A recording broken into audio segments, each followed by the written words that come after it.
মহামণ্ডলেশ্বর হতেই নাকি 10 কোটি টাকা দিয়েছেন মমতা কুলকার্নি। অভিনেত্রীর সাফ অস্বীকার। 90-এর দশকের জনপ্রিয় বলিউড অভিনেত্রী মমতা কুলকার্নি এখন সম্পূর্ণ ভিন্ন জীবনযাপন করছেন। মহাকুম্ভে সন্ন্যাস গ্রহণের পর তিনি কিন্নর আখড়ার মহামণ্ডলেশ্বর হিসেবে নিযুক্ত হন।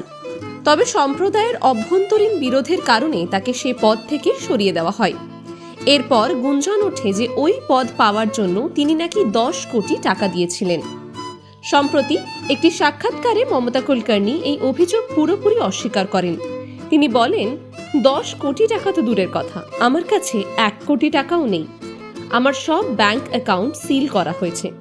মহামণ্ডলেশ্বর হওয়ার সময় গুরু দক্ষিণা দেওয়ার জন্য আমাকে 2 লাখ টাকা ধার নিতে হয়েছিল। অর্থনৈতিক সংকটের কথা জানিয়ে তিনি আরও বলেন, আমার 3টে ফ্ল্যাট রয়েছে, কিন্তু 23 বছর ধরে ব্যবহার না করায় ওগুলোর অবস্থা ভয়াবহ। দেওয়ালে উই পোকা ধরে গেছে। আমি কি ভয়াবহ সংকটের মধ্যে আছি তা ভাষায় প্রকাশ করতে পারবো না। এছাড়াও তার বিরুদ্ধে ওঠা মামলাকে তিনি ষড়যন্ত্র হিসেবে অভিহিত করেন।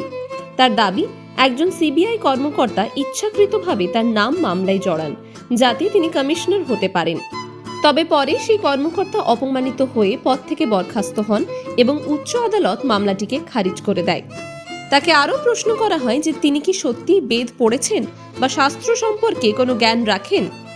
জবাবে মমতা কুলকার্নি ঋগ্বেদের একটি শ্লোক পাঠ করে শোনান, যা শুনে উপস্থিত সবাই চমকে যান এবং তাকে প্রশংসায় ভাসান। টাইমস নাও খবর।